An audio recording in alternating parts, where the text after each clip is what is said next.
Encore une fois, nous vous souhaitons la bienvenue dans ces nombreux programmes d'études, durant lesquels nous sommes en train de parler d'un thème très intéressant qui a pour titre « En route pour le contrôle mondial ». Justement, nous sommes en train de parler, d'étudier la grande prophétie des 70 semaines fixée sur le peuple juif qui fut révélée au prophète Daniel, alors que ce dernier était en déportation à Babylone avec le peuple juif, justement, comme nous l'avons lu dans Daniel chapitre 9, versets 25 et 27. À partir de la déportation du peuple juif, comme nous venons de le mentionner à Babylone, jusqu'à l'établissement vraiment du royaume de Dieu sur la terre. Et on va lui expliquer que 70 semaines de temps ont été fixées sur l'histoire du peuple juif depuis ce moment-là de leur déportation. Et nous savons dans ce contexte de cette prophétie qu'une semaine, comme nous l'avons vu dans la récente étude, nous avons compris qu'une semaine représente en réalité 7 années. Nous savons cela de façon certaine dans la parole du Seigneur parce que lorsque l'homme du péché va se pointer, il va mettre un terme au sacrifice dans le temple et nous savons justement qu'il y aura un troisième temple qui sera bel et bien construit bientôt sur l'esplanade du temple à Jérusalem de nos jours. En plus, nous savons qu'il fera une alliance, comme c'est mentionné dans la prophétie de Daniel, d'une semaine, c'est-à-dire 7 années. Déjà que le livre de l'Apocalypse, chapitre 11, versets 2 et 3, on nous informe justement que cette interruption des sacrifices qui reprendront après la construction à venir du troisième temple se fera au milieu de la semaine. Et c'est la même chose que Daniel nous révèle dans son livre. De plus, nous avons la durée de cet événement donné dans Apocalypse chapitre 11, versets 2 et 3, estimée à 1260 jours, soit 3 années et demie après la confirmation de cette alliance. Car au moment où cette alliance sera confirmée, le feu vert en réalité sera donné à Jérusalem pour que les sacrifices reprennent. Mais au milieu de cette période-là, parlant de cette année de tribulation, l'homme du péché fera ainsi cesser les sacrifices et profanera, comprenez bien, le temple en se proclamant lui-même comme Dieu. Et c'est juste à ce moment-là que le faux prophète fera aussi son apparition et demandera au monde entier d'adorer cet homme du péché.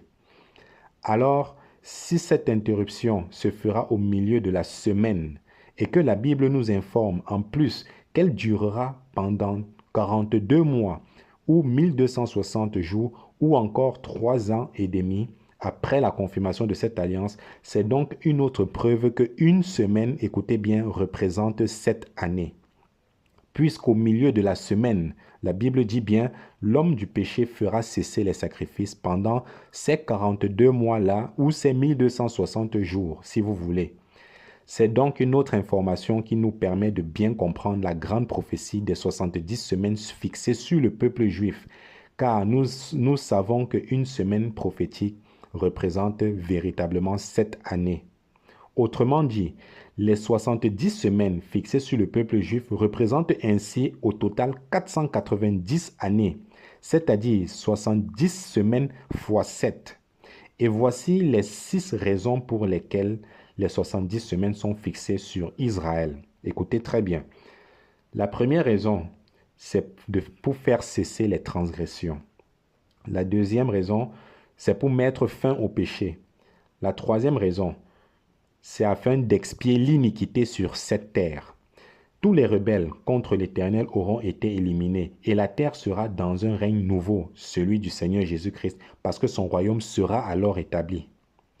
La quatrième raison, c'est d'amener la justice éternelle, puisqu'à la fin des 70 semaines, le Seigneur Jésus-Christ sera couronné comme le roi des rois et le Seigneur des seigneurs sur toute la terre. Et il régnera alors et il y aura enfin de la justice sur cette terre, sur cette planète qui sera établie. Et ce sont les rachetés de l'Éternel qui co-régneront avec lui et administreront les choses sur cette terre durant son règne. Cinquièmement, la cinquième raison, c'est afin de sceller la vision.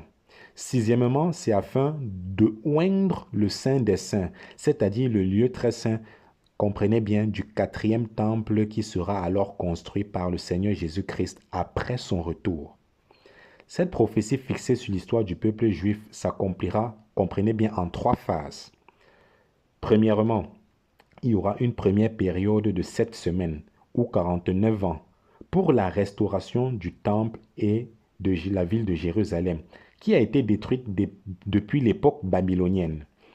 Deuxièmement, il y aura une deuxième période de 62 semaines ou encore, si vous voulez, 434 années, nous conduisant à l'arrivée du Messie. Troisièmement, la prophétie parle d'une troisième période d'une semaine ou 7 années. La période qui parle en fait de la période des tribulations mondiales de la fin. Comprenez très bien la progression des révélations qui ont été données à Daniel. Souvent, les gens demandent où est-ce qu'on prend cette information de cette année de tribulation avant le retour physique et littéral du Seigneur Jésus-Christ sur cette terre. Eh bien, cela nous vient de cette prophétie de 70 semaines. Quand on parle de la dernière semaine, écoutez bien, nous savons qu'une semaine représente, comme on l'a dit plus haut, 7 années. Et ce seront les 7 années justement très intenses des tribulations de la fin qui s'abattront sur la planète entière et nous conduirons jusqu'au retour du Seigneur Jésus-Christ avec tous ses rachetés afin d'établir ainsi son royaume à la grandeur de la planète.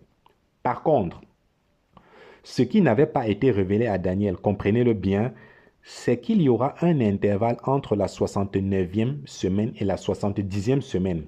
Car lorsqu'on additionne les nombres de semaines des 2 premières phases que nous venons de mentionner plus haut dans la prophétie de Daniel, parlant de cette prophétie de 70 semaines, c'est-à-dire 7 semaines plus 62 semaines, nous avons 69 semaines.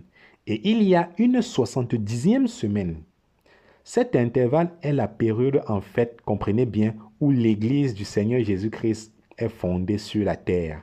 Et la raison pour laquelle cela n'avait pas été révélé à Daniel, c'est que cette institution de l'Église était un mystère caché de tous les temps, tel que nous le décrit Éphésiens chapitre 3, versets 8 à 11, Colossiens chapitre 1, versets 25 à 27. C'est merveilleux. Alors, examinons bien les 3 phases d'accomplissement de cette grande prophétie de 70 semaines fixée sur l'histoire du peuple d'Israël. Bien entendu, sur la base qu'une semaine, comprenez bien, vaut 7 années, tel que nous l'avons prouvé par les Écritures.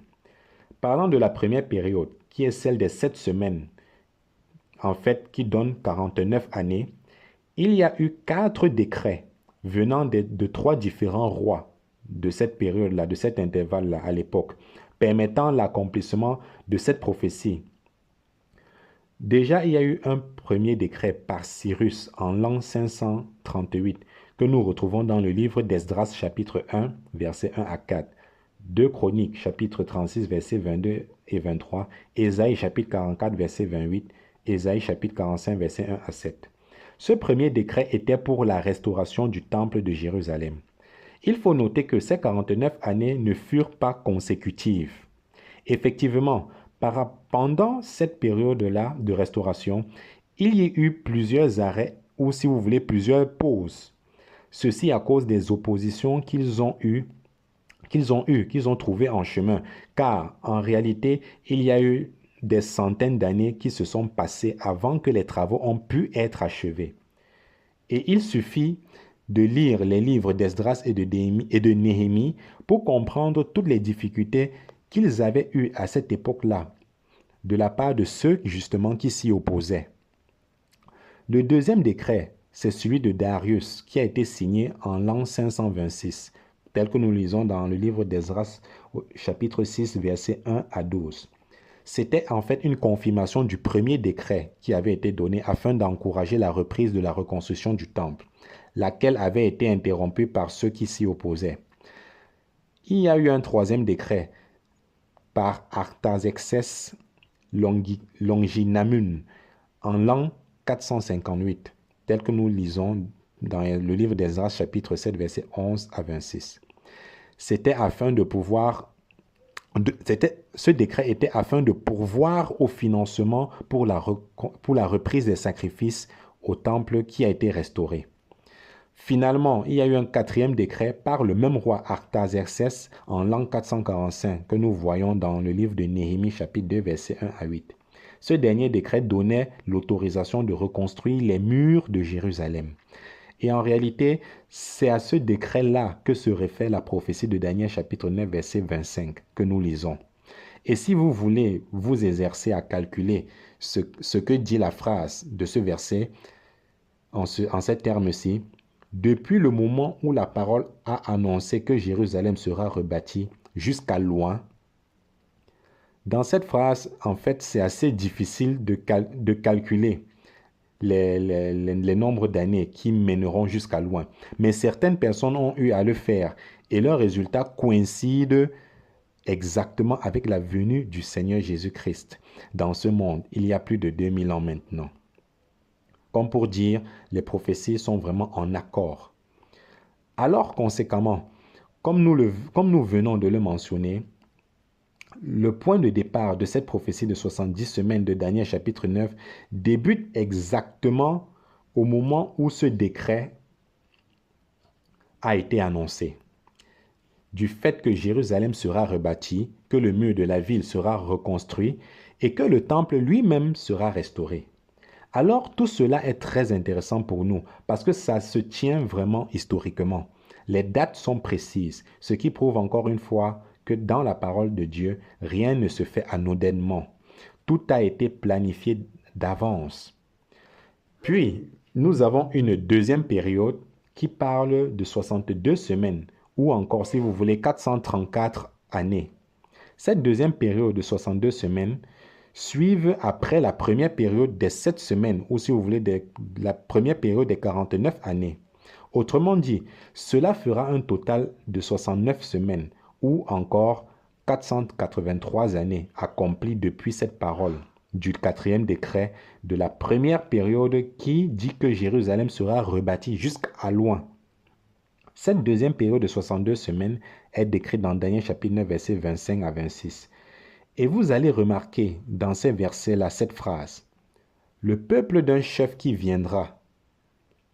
Il s'agit dans cette phrase du peuple romain, de l'Empire romain en fait, parce que lorsque les Romains ont attaqué Jérusalem, ils ont vraiment saccagé la ville et ont tué plusieurs habitants de la ville de Jérusalem. Mais cependant, ils n'avaient pas l'intention de détruire le temple par contre, car l'histoire nous apprend que c'est accidentellement que le temple a été détruit. Et chaque pierre a été vraiment renversée l'une sur l'autre, comme cela avait été prophétisé par Jésus lui-même. Et ensuite, pour finir, il y a une troisième période, celle d'une semaine, ou encore 7 années, prophétisée dans Daniel chapitre 9, verset 27. À la lecture de ce passage, nous remarquons le fait de l'alliance, ce qui est très intéressant à nos jours, car il y a plusieurs alliances de paix qui se font entre Israël et plusieurs pays arabes. Déjà qu'auparavant, ce n'était pas le cas. Mais actuellement, à nos jours, on parle de plusieurs nations vraiment importantes, comme l'Arabie saoudite, par exemple, et d'autres nations comme le Soudan, etc., qui n'ont jamais fait d'alliance de paix avec Israël auparavant et qui soudainement, aujourd'hui, à nos jours, seraient prêtes à signer des ententes de paix avec Israël. Et voilà que dans cette vieille prophétie de Daniel, qui a été donnée il y a des milliers d'années, qui dit que dans les derniers jours va émerger un homme dont nous déterminerons l'origine définitive un peu plus tard, va confirmer l'alliance. Et si c'est le cas, il faut au préalable qu'il y ait une alliance, comprenez bien, qui existe déjà. Et justement, nous voyons déjà l'alliance entre Israël et plusieurs pays arabes. Comprenez très bien. Et lorsque cette alliance sera confirmée, elle durera une semaine ou encore 7 années, qui sont en réalité les 7 années de tribulation. Cet homme émergera d'un territoire de l'ancien empire romain, comprenez-le, qui s'était divisé autrefois en 2 parties, représentées justement par les 2 jambes de la statue du songe que le roi Nebuchadnezzar avait fait. Et comme nous le verrons un peu plus tard, cet homme viendra du côté est plutôt que du côté ouest.